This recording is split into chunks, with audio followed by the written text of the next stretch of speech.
The Substitute, written by Ethan Hunt, 65, Part 2 of the Terry Trilogy.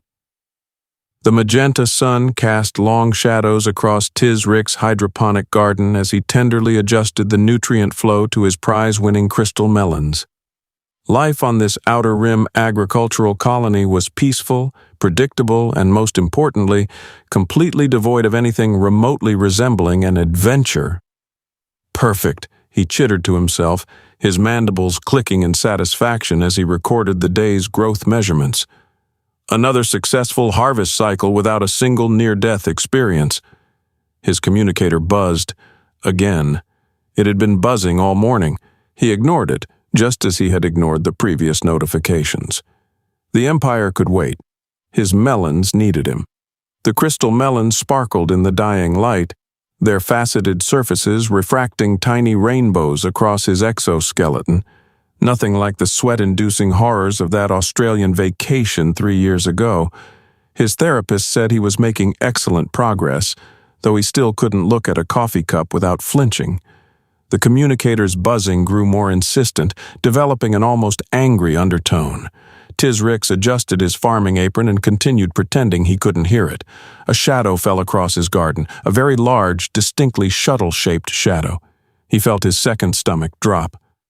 "Oh, void take it," he muttered, watching his prized melons crack under the heat of the shuttle's landing thrusters. Not again. The shuttle's door hissed open with unnecessary dramatic flair. Commander Tzzk'rix emerged, all four arms crossed in what Tzzk'rix recognized as the universal gesture for, "You're in deep trouble, soldier." "Shadow Strike Commander Tzzk'rix," Tzzk'rix's voice dripped with sarcasm. "Or should I say Farmer Terry? I was just about to check my messages," Tzzk'rix lied, trying to shield what remained of his crystal melon patch. "Been terribly busy, very important agricultural duties." "You ignored my communications," Tzzk'rix's upper right arm twitched, "including the ones one marked, Urgent, Fate of Empire at Stake, and another labeled, Your Mother Wants to Know Why You Haven't Called." Tzzk'rix's antennae drooped. The melons needed precise attention during their crystallization phase. "The High Command requires your unique expertise." Tzzk'rix managed to make unique sound like a terminal disease. "We have a situation on Earth." The word Earth sent Tzzk'rix's nervous system into overdrive and several scales fell off as he scratched unconsciously. His secondary palpitated and his chromatophores flickered in distress patterns that spelled out, "No, no, no, absolutely not." He backed away, clutching a broken crystal melon like a shield.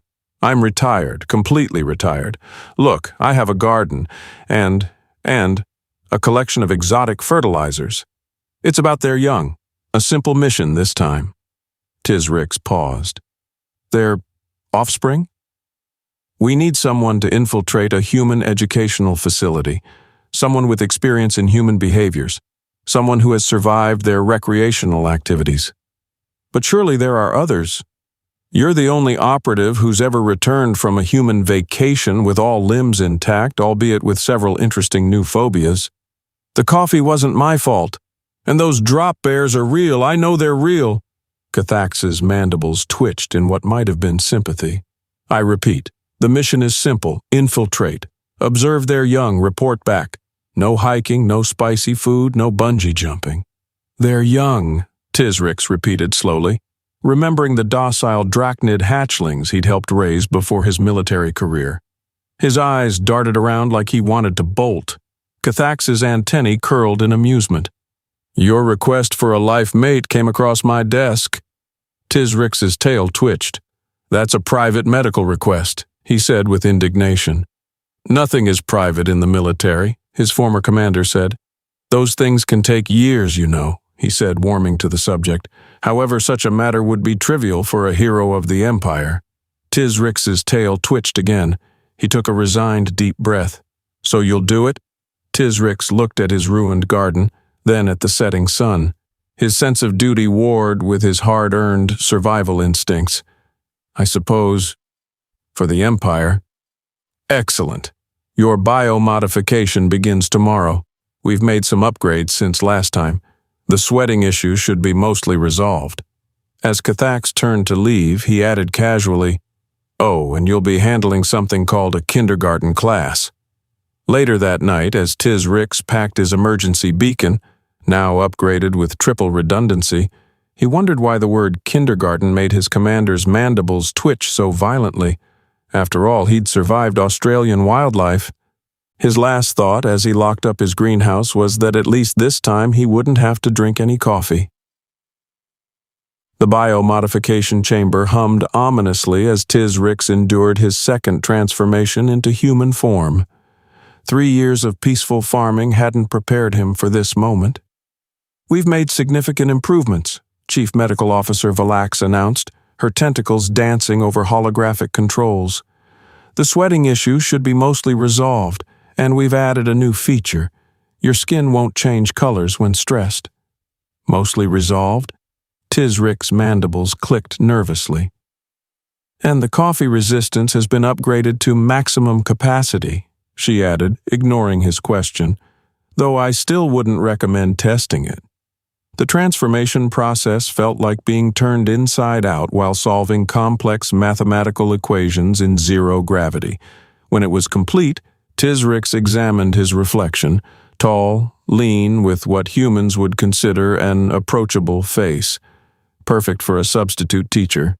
"Remember," Commander Tzzk'rix briefed him, "you're Mr. Terry from Canada. We've prepared extensive documentation about your teaching credentials." "Surely watching young humans can't be worse than—" "Don't say it," Tzzk'rix interrupted. "Every time someone mentions Australia, the medical bay's PTSD sensors overload." Somewhere a warning klaxon sounded. Happy Valley Elementary School loomed before him like a fortress. Tiny humans swarmed the entrance, their high-pitched vocalizations piercing the morning air. Their energy signatures were off the charts. "Mr. Terry?" Principal Johnson extended her hand. "Welcome to Happy Valley. Don't worry about the scorch marks on the playground equipment. The fire department says they're mostly cosmetic." Tzzk'rix's biosuit registered a spike in anxiety. "Scorch marks?" "Oh yes, little Timmy discovered chemistry last week. Such an enthusiastic learner.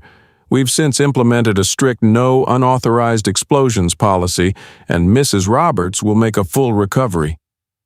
The tour of the school revealed what Tzzk'rix could only describe as organized chaos. Tiny humans ricocheted off walls with impossible energy levels. Art projects that defied the laws of physics adorned the halls. And was that a hamster giving him a suspicious look? "This will be your classroom," Principal Johnson gestured to room 23. Mrs. Henderson had a family emergency. Something about her sister's pet iguana achieving sentience. The usual substitute is out with a medical emergency. The doctors say she'll stop speaking in rhymes any day now. Inside the classroom, evidence of recent chaos was everywhere. Glitter, the most persistent form of human biological warfare, sparkled ominously on every surface. Crayon drawings depicted scenes that would make military strategists weep. "One last thing," Principal Johnson added cheerfully. "We've had to ban sugar in the classroom after the great cupcake incident of last Tuesday. We're still finding frosting in the air vents." As she left, Tzzk'rix noticed a crude drawing on the wall labeled, "My family fighting dragons." The dragons were losing. His internal communicator buzzed. "Status report?" "Preparing for first contact with human offspring," he replied. "Request permission to upgrade biosuit's armor rating." The first tiny humans began filtering into the classroom. Their energy signatures made ghost peppers seem tame. "Are you our new teacher?" a small female with pigtails asked. "Mrs. Henderson let us keep Gerald." "Gerald?" A class tarantula waved from its terrarium. Tzzk'rix's biosuit began sweating despite the upgrades. It was going to be a long day. "Don't worry," a boy with missing front teeth grinned. "We only lost 2 substitute teachers this year." His emergency beacon suddenly felt very, very light in his pocket. The morning bell rang. Somewhere in the universe, his crystal melons were probably wilting in sympathy. Tzzk'rix's biosuit hiccuped. This was definitely worse than Australia. "Mr. Terry." stood before his classroom of kindergartners who stared at him with unnervingly calculating eyes. His biosuit was already beginning to malfunction under their intense scrutiny. "Good morning, children," he managed, trying to sound cheerful rather than terrified. "Your regular teacher had an emergency, so I'll be—" "Why do you sweat so much?" a small girl with pigtails interrupted, her hand still raised even as she asked the question. "And why does your face glitch sometimes?" added a boy missing his front teeth. "I have a medical condition," Tzzk'rix replied, using his standard excuse. "It's very common in Canada." "My mom's from Canada," another child piped up. "She never glitches." Before Tzzk'rix could formulate a response, the classroom door burst open. Mrs. Henderson's assistant rushed in, looking frantic. "Mr. Terry, emergency staff meeting, just 5 minutes. The children are having their morning snack. Everything's laid out. They're only allowed the sugar-free options in the blue containers." She disappeared as quickly as she'd arrived, leaving Tzzk'rix alone with 25 pairs of eyes that suddenly gleamed with disturbing intelligence. "Snack time!" the children chorused with suspicious enthusiasm. Tzzk'rix approached the snack table, checking the blue containers. His relief at finding everything properly organized lasted exactly 30 seconds, the time it took him to realize the children had somehow orchestrated a complex snack-switching operation while his back was turned. "These fruit snacks taste funny," he muttered, examining one. His biosuit's chemical analyzer kicked in too late. "Wait, this isn't sugar-free." "Sugar rush!" screamed a tiny boy who had already consumed an impossible amount of contraband candy. The classroom erupted into chaos. Children bounced off walls with physics-defying acrobatics. His combat training hadn't prepared him for this. Even the drop bears seemed preferable. "Mr. Terry," a small girl tugged his sleeve, "why do you have antennae?" "I don't have—" He reached up in horror, feeling his biosuit glitching from stress. He quickly smoothed his hair over the betraying appendages. "Those are just fashion accessories, very popular in Canada." "Then why did they just move?" "The air conditioning." A boy performing a flip off his desk called out, "My dad works at NASA and says aliens exist. Are you an alien, Mr. Terry?" "Preposterous," Tzzk'rix's voice modulator squeaked. "I am a completely normal human educator who enjoys normal human activities like consuming dihydrogen monoxide and performing photosynthesis, eating vegetables." "Photosynthesis is what plants do," a particularly scholarly-looking child corrected. "We learned that yesterday." His biosuit was now working overtime to maintain his human appearance as the sugar-charged children circled him like tiny predators. One of them had started taking notes. "Your eyes went sideways," observed another child, now standing impossibly close. "Like a lizard." "And you're sweating rainbow colors," added his note-taking colleague. That's just the light reflecting off my completely normal human perspiration." The classroom hamster, Gerald, watched from his cage with what Tzzk'rix swore was knowing suspicion. Even the class tarantula seemed to be judging him. "If you're really human," challenged a girl who had somehow acquired war paint made from glitter, "why does your hand have 6 fingers sometimes?" Tzzk'rix looked down in horror to see his biosuit glitching between human and drachnid form. The children had formed a circle around him, their sugar-enhanced energy making them move with terrifying speed and coordination. "I can explain," he began, just as his antennae popped out again. "Alien teacher!" they cheered in unison, far too delighted by this revelation. "Can you teach us alien math? Do you have a spaceship? Can we see your real face? Are there alien kindergartens?" The questions came rapid fire as his biosuit continued its spectacular malfunction.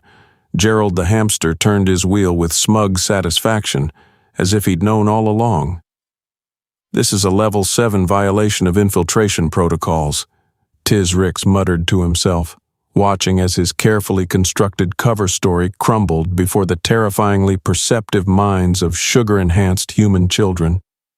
"Level 7 what?" asked the note-taking child who had somehow acquired a voice recorder. Just then, the classroom door opened. The assistant poked her head in, took one look at the chaos, including Tzzk'rix's now partially visible scales, and sighed. "First time with the morning sugar rush, huh? Don't worry, they'll crash in about an hour. Oh, and your antennae are showing again." She closed the door, leaving Tzzk'rix to wonder if perhaps the entire human species was in on the secret and just enjoyed watching him suffer. "Can we learn alien languages now?" asked the girl with pigtails, literally bouncing off the walls. "Now let's make friendship bracelets," Tzzk'rix announced with forced enthusiasm, hoping this activity would be less chaotic than the morning's sugar-fueled pandemonium. The children's eyes lit up with an intensity that made his biosuit's threat detection systems activate. He'd learned that look meant trouble. "Can we use the sparkly beads?" piped up Sarah Jane, the same girl who'd earlier presented a detailed theory about his fashion accessories being alien antennae. "Of course, just remember to—" Before he could finish his safety briefing, the packed tiny humans descended upon the craft supplies like piranha attacking their prey. "Mr. Terry," Tommy called out, already somehow tangled in roll of craft string, "I made a quantum entanglement." "That's not how quantum—" Tzzk'rix caught himself. "I mean very creative, Tommy. Let's untangle you before you create a temporal paradox. I mean, before recess." His biosuit hiccuped, causing his right hand to briefly display 6 fingers. The note-taking child from earlier immediately added this to her growing evidence notebook. "Mr. Terry," she asked innocently, "why does your hand keep doing that?" "Carpal tunnel," he squeaked. "Very common among Canadian teachers. We spend too much time, wrestling moose." The class hamster, Gerald, gave him what could only be described as an eye roll. Paint appeared next, though Tzzk'rix couldn't recall authorizing its distribution. The children wielded their brushes like tiny Jackson Pollocks on a sugar rush. "Look, Mr. Terry," exclaimed Billy, holding up what appeared to be an alarmingly accurate diagram of a spaceship. "I drew your house." "That's not I mean, what a lovely drawing of a completely normal human house," Tzzk'rix stammered, his chromatophores flickering in panic. "Why's it got an anti-gravity generator?" asked Emily, peering at the drawing. "And a flux capacitor," added the ever-observant note-taker. "Those are Canadian architectural features for the snow. Yes, snow protection technology." His biosuit chose that moment to malfunction spectacularly, causing his hair to briefly stand up like antennae. The children cheered. "Do the color change thing again?" demanded Jessica, brandishing her paintbrush like an accusation. That's not—" Tzzk'rix spluttered, but his suit betrayed him, cycling through several non-human colors. "Cool!" the class chorused. Gerald the hamster seemed to be smirking. "Mr. Terry," Tommy had somehow managed to create an even more complex string theory. "Why does your voice sound like bells when you're surprised? And why do you have an extra knee sometimes?" added Sarah Jane. "And how come you keep calling our snacks fuel packets?" Emily chimed in. The classroom door opened, offering brief hope of rescue. Instead, Principal Johnson poked her head in, took one look at the chaos, and smiled. "Having fun with arts and crafts? Oh, Mr. Terry, your skin is doing that rainbow thing again. My cousin has the same condition, must be something in the Canadian water."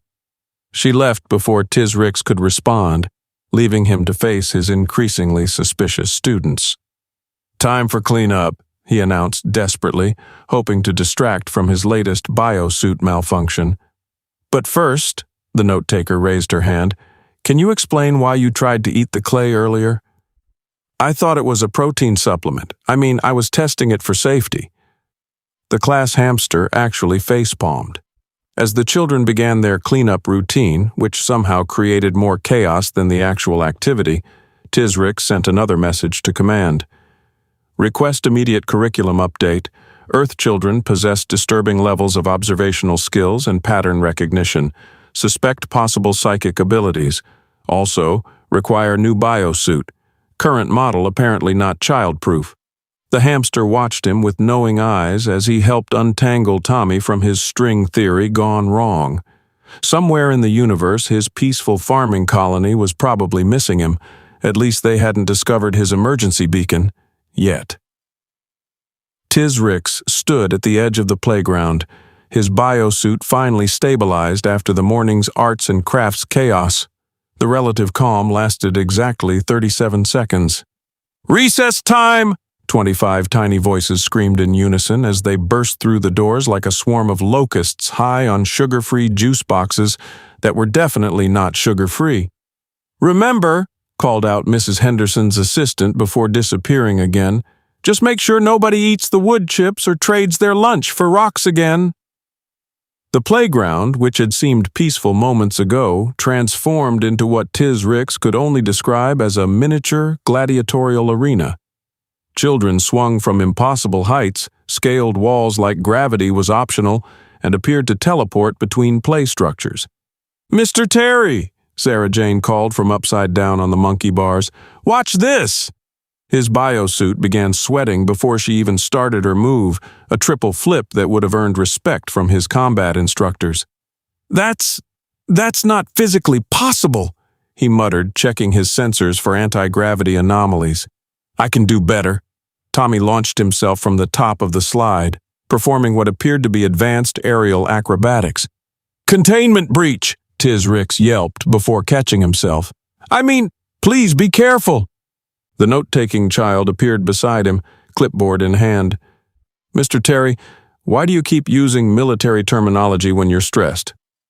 "I watch a lot of science fiction movies in Canada, where we all talk like this, normally." Gerald the hamster, visible through the classroom window, appeared to be taking notes of his own. A high-pitched scream drew his attention to the sandbox, where an intense negotiation over a plastic shovel had devolved into what the children called sharing time, but looked suspiciously like advanced tactical warfare. "They're playing cooties," warned Billy, running past at speeds that shouldn't be possible for such small legs. "Biological warfare?" Tzzk'rix squeaked, his biosuit beginning to malfunction again. "Is that authorized for this age group? Tag, you've got cooties!" Jessica touched his arm and ran away giggling. His biosuit went into full decontamination mode, causing him to sparkle briefly in the sunlight. "Ooh," the children chorused. "Do the sparkly thing again."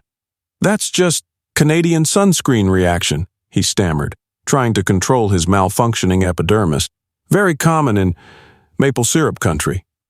The playground had developed distinct territorial zones: the Slide Kingdom, ruled by a 5-year-old queen who demanded tribute in the form of juice boxes, the Monkey Bar Militia, performing increasingly impossible acrobatic feats, and the Sandbox Syndicate, conducting complex negotiations involving plastic dinosaurs as currency.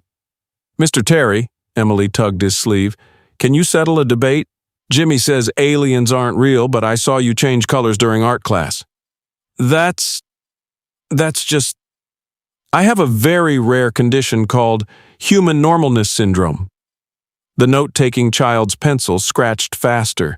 His biosuit chose that moment to hiccup spectacularly, producing a rainbow sweat pattern that would have made a chameleon jealous. "Cool." The children abandoned their territories to watch the light show. "Is this part of your Canadian condition too?" asked the ever-observant note-taker. "Yes, we call it Aurora Borealis syndrome. Very common in igloo season." Gerald the hamster had somehow acquired tiny sunglasses and appeared to be judging him through the window. As recess wound down, Tzzk'rix's mission report consisted of one line: "Human offspring appear to have mastered both anti-gravity and complex socio-political structures by age 5. Recommend immediate revision of species threat assessment." The children lined up to return to class, covered in sand, victory, and what he hoped wasn't actually war paint. "Best recess ever," they cheered. "Mr. Terry, will you do the color-changing thing again tomorrow?" His biosuit, finally regaining stability, produced one last rainbow sweat drop in response. "Now, children, it's time for our afternoon meditation, nap time," Tzzk'rix announced, hoping to implement some calming drachnid relaxation techniques. After recess's chaos, surely the tiny humans needed rest. He was wrong. "But I'm not tired," Tommy proclaimed, somehow hanging upside down from his desk. "I want to ask Mr. Terry why his left ear just twitched like an antenna." The note-taking child materialized beside him without warning. "Sweet, merciful nebulas!" Tzzk'rix yelped, jumping 3 feet straight up. His biosuit hiccuped, briefly displaying his natural iridescent scales. She scribbled furiously in her notebook. "Subject displays extraordinary vertical leap capabilities when startled. Possible anti-gravity technology?" That's just Canadian exercise," he squeaked, backing away slowly. "We're very jumpy up north." "Is that why you hover sometimes when you're nervous?" she asked innocently, appearing somehow behind him now. How are you moving so fast?" More scribbling. "Subject demonstrates confusion about basic human locomotion." The rest of the class had taken this as their cue to abandon all pretense of nap time. Sarah Jane was teaching others how to build what appeared to be a primitive teleportation device out of blocks and pipe cleaners.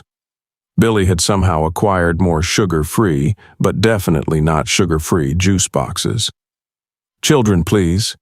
Tzzk'rix attempted to channel his military training. "Let us practice the ancient art of silent reflection." "Is that like when you went all sparkly during art class?" Emily asked, now inexplicably hanging from the ceiling fan. "How did you even get up there?" "The same way you do when you think we're not looking," she replied with unnerving certainty. His biosuit began its familiar stress response, producing rainbow-colored sweat droplets. The note-taking child appeared at his elbow. Wasn't she just across the room, collecting a sample with disturbing efficiency? "For science," she whispered, vanishing again.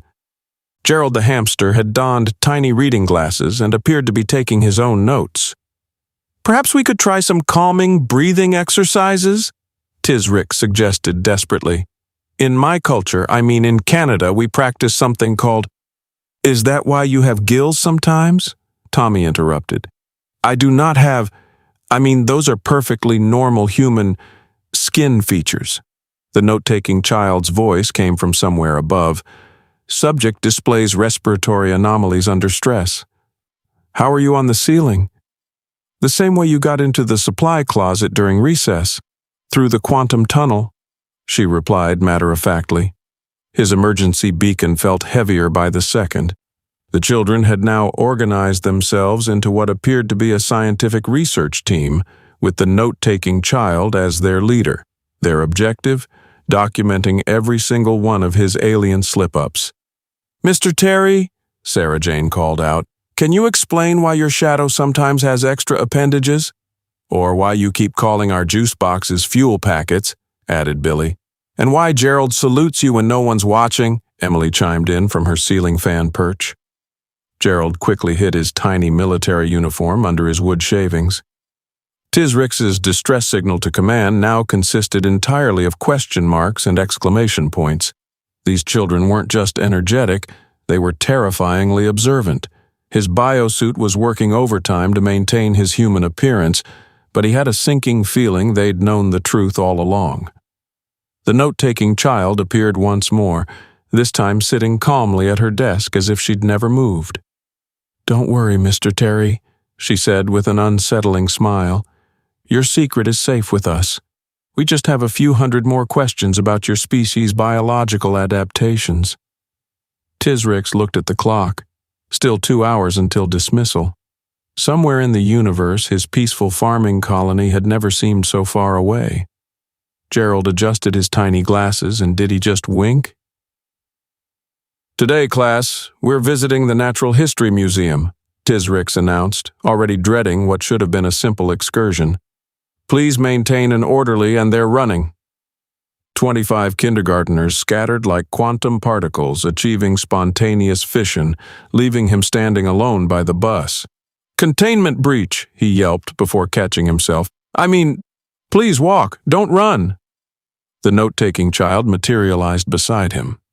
"Subject displays increasing anxiety when faced with loss of control. Fascinating. Sweet, merciful. How do you keep doing that?" "Standard human-child locomotion," she replied, scribbling in her notebook. though your startle response suggests unfamiliarity with basic terrestrial physics. The bus ride had been its own special kind of chaos. Tommy had somehow managed to teach the entire class a song about wheels on the bus that Tzzk'rix suspected was actually an ancient torture ritual. His biosuit had started sweating rainbow patterns again when they hit the first speed bump. "Mr. Terry," Sarah Jane called from the dinosaur exhibit, "why did you salute the T-Rex?" "I did not. That was a stretch, a perfectly normal human stretch." "Subject exhibits instinctive deference to apex predators," the note-taking child muttered, her pencil flying across the page. "Possible evolutionary response?" The museum guide, a cheerful woman named Miss Patterson, seemed unnaturally calm about herding 25 sugar-enhanced children through exhibits of Earth's most terrifying extinct creatures. "And this is Megalodon," she gestured to an enormous shark jaw. "It was big enough to swallow a school bus." Tzzk'rix's biosuit hiccuped in terror. "You had these in your oceans, and you still go swimming?" "Subject displays increasing awareness of Earth's historical death rate," came the whispered observation from somewhere behind him. "Note, perspiration now contains trace bioluminescent elements." "Now, who wants to touch a real fossil?" Miss Patterson asked, holding up what looked suspiciously like a tooth larger than his head. "Me!" chorused 24 voices. "For science!" added the note-taking child. Racing from exhibit to exhibit felt like herding plasma cats through an asteroid field. Billy had somehow ended up inside a display case. Emily was teaching other children how to roar in 3 different dinosaur languages. And Tommy... Where was Tommy? "Unauthorized deployment!" Tzzk'rix screamed as Tommy dropped from above, having scaled a prehistoric tree display.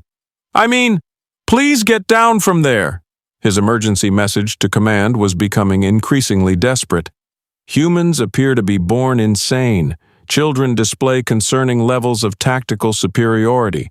The note-taking one knows too much. Request immediate planetary quarantine. "Mr. Terry," the note-taking child appeared at his elbow, "your left ear just turned into an antenna again."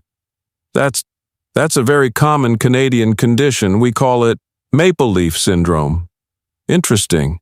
Your physiological responses suggest increasing difficulty maintaining molecular cohesion under stress. Also, you're hovering slightly." Tzzk'rix looked down to find his feet indeed floating an inch above the ground. Gerald the hamster, who had somehow stowed away in Sarah Jane's backpack, gave him a knowing look. The gift shop proved to be the final straw.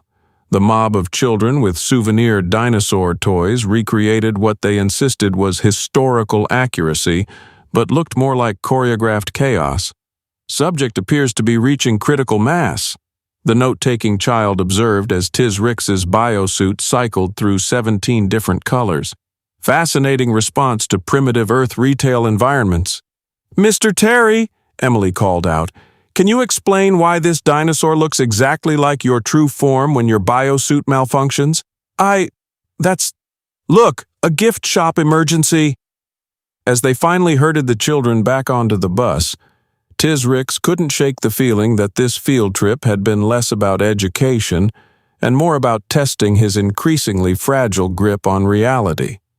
"Subject successfully completed museum expedition," the note-taking child concluded in her notebook, though questions remain about his apparent personal knowledge of extinction-level events.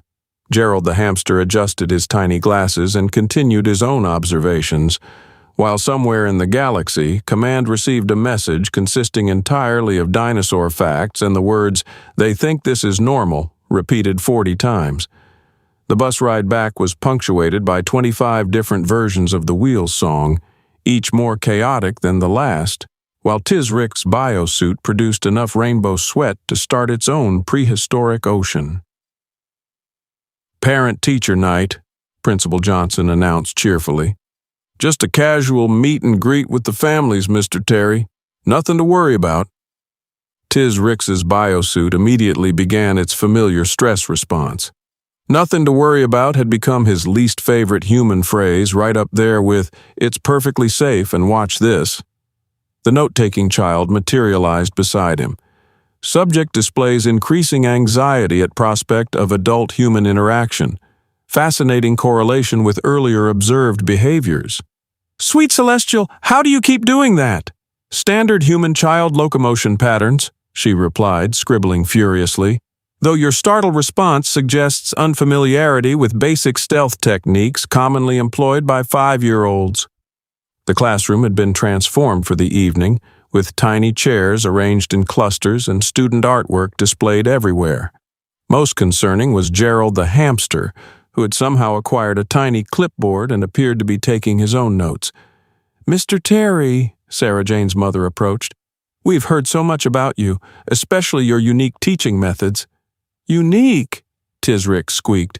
Oh yes, Sarah Jane says you can change colors when you're excited about science. Such a creative way to engage the children. The note-taking child appeared at his elbow. Subject's epidermis displays chromatic variation when confronted with parental units. Possible defensive mechanism? Tommy's father was next. My boy says you've been teaching them about advanced physics through interpretive dance? I was not. That was a biosuit malfunction. Yes, Canadian teaching techniques. And those fascinating lessons about space travel, Emily's mom chimed in. The children are convinced you have first-hand experience. Subject's respiratory rate increasing, came the whispered observation. Sweat composition now contains trace elements of bioluminescent material. Gerald adjusted his tiny glasses and made another note. Oh, and the children absolutely love your stories about your hometown. Billy's dad grinned. Though I must admit, I've never heard of a Canadian city that has 3 suns and crystalline agriculture. Tzzk'rix's biosuit hiccuped spectacularly, briefly displaying his natural iridescent scales. That's very normal in Canada. We have many unusual agricultural practices and multiple suns. Sun-like things. The note-taking child's pencil flew across her paper. Subject demonstrates decreasing ability to maintain coherent cover story under sustained questioning, particularly vulnerable to discussions of astronomical phenomena. Parents continued to stream in, each with more observations about his unique teaching style.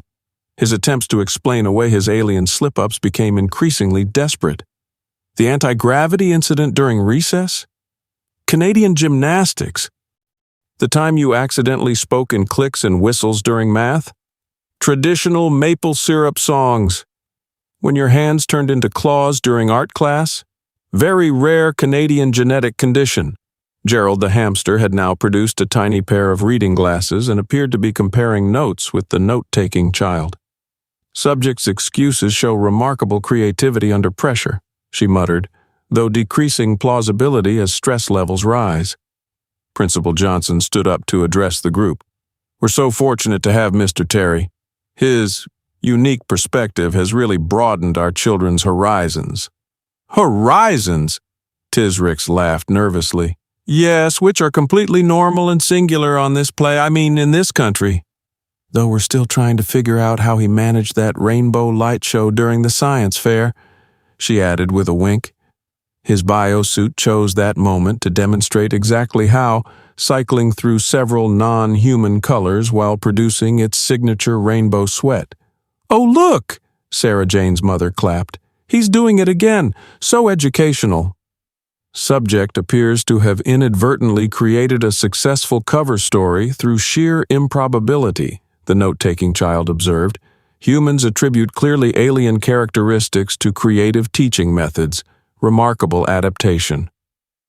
As the evening wound down, Tzzk'rix found himself being offered a permanent position.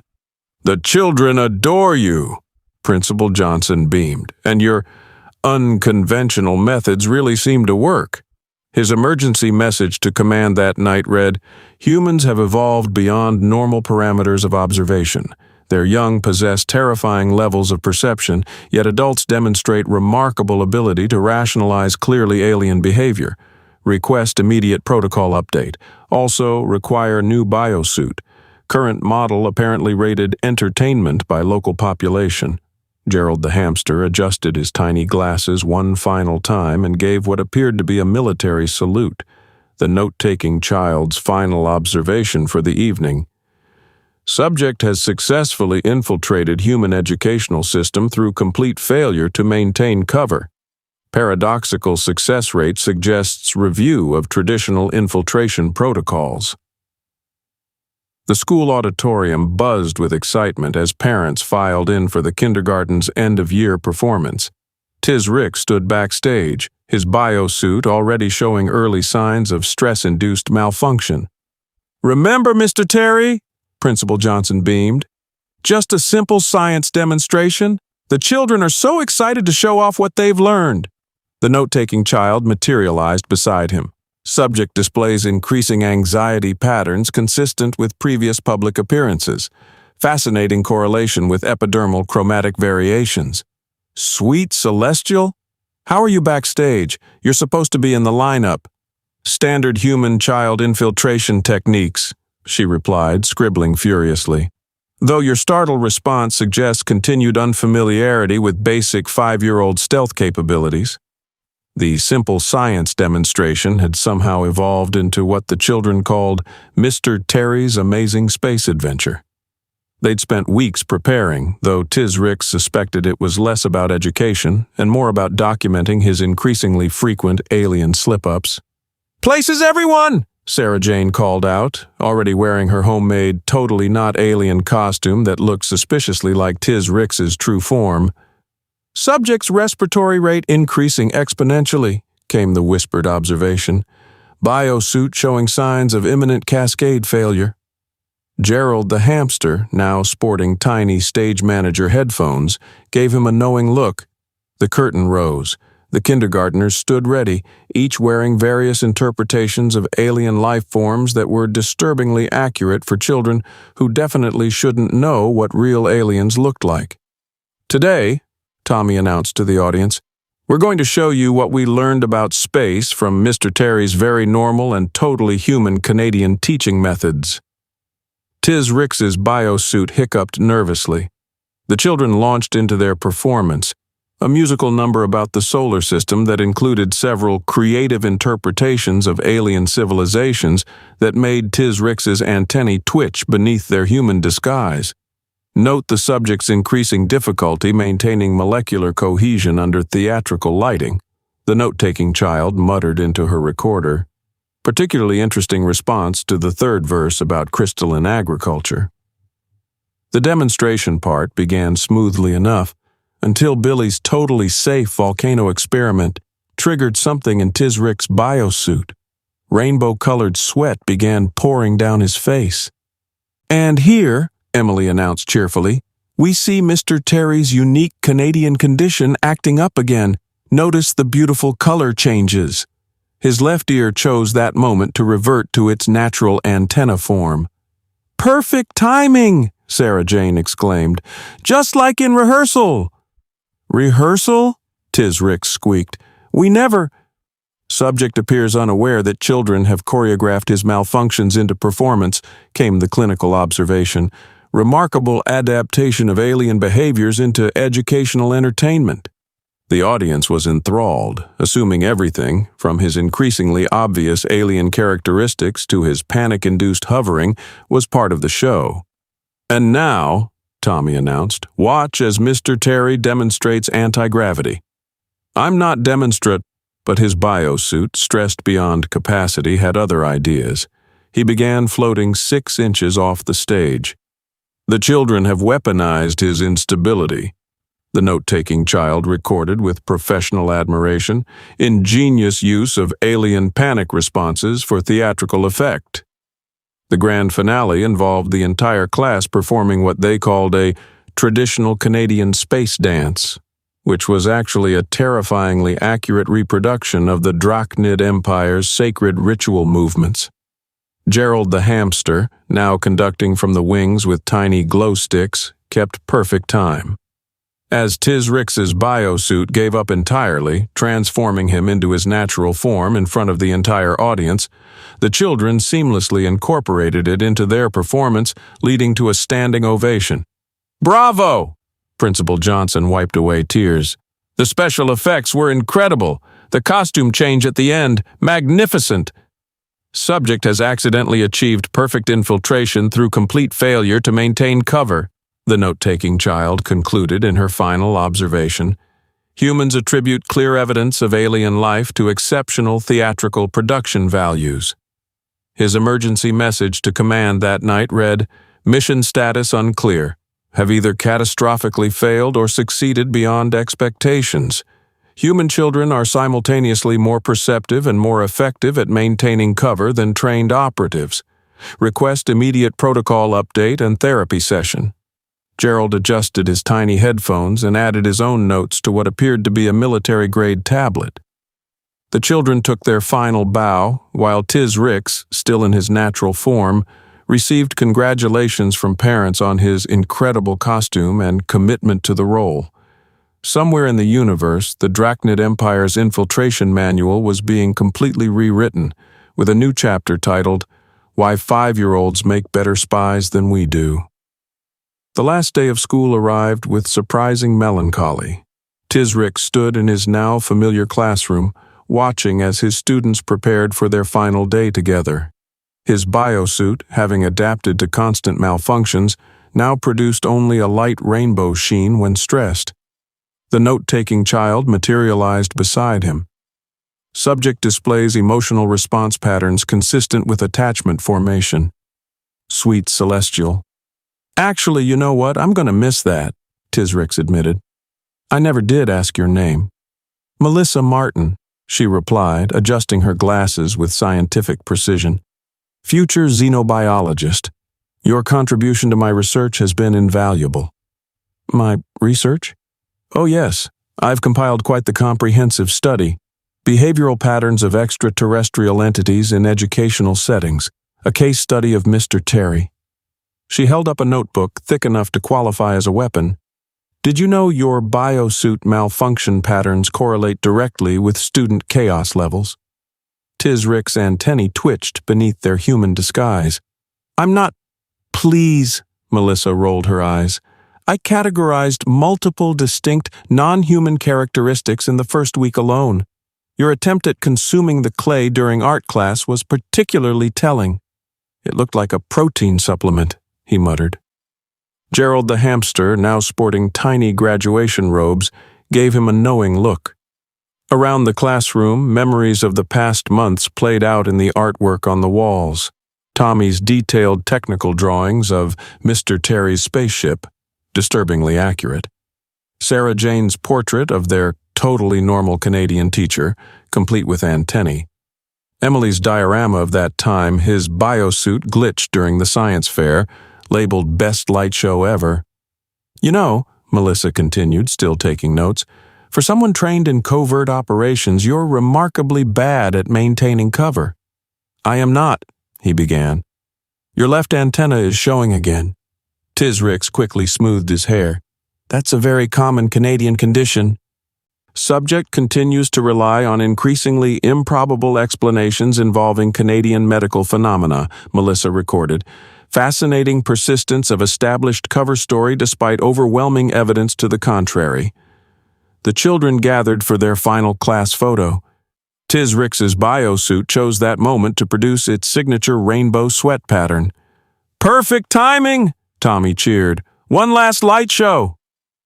"Group demonstrates remarkable adaptation to alien presence," Melissa muttered into her recorder. "Suggests human children possess superior integration capabilities compared to adults." As the children prepared to leave, each one had a special goodbye. Sarah Jane presented him with a drawing of his true form labeled Best Teacher in Any Galaxy. Tommy gave him a detailed schematic of his biosuit's malfunctions. Emily handed him a jar of emergency glitter for when your human disguise needs extra sparkle. His final report to command read, "Mission status successfully failed upward. Recommend complete revision of infiltration protocols. Possible new strategy. Just tell the truth. Human children already know anyway." "Mr. Terry," Melissa approached last, holding out her notebook.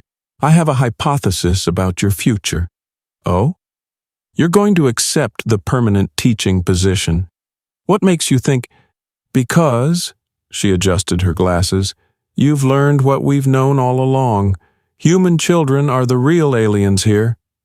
Tzzk'rix looked around at his classroom, at Gerald giving a tiny salute, at the walls covered in artwork that somehow captured both his disguise and his true self, at these remarkable tiny humans who had seen through him from day one and decided he was perfect, just as he was.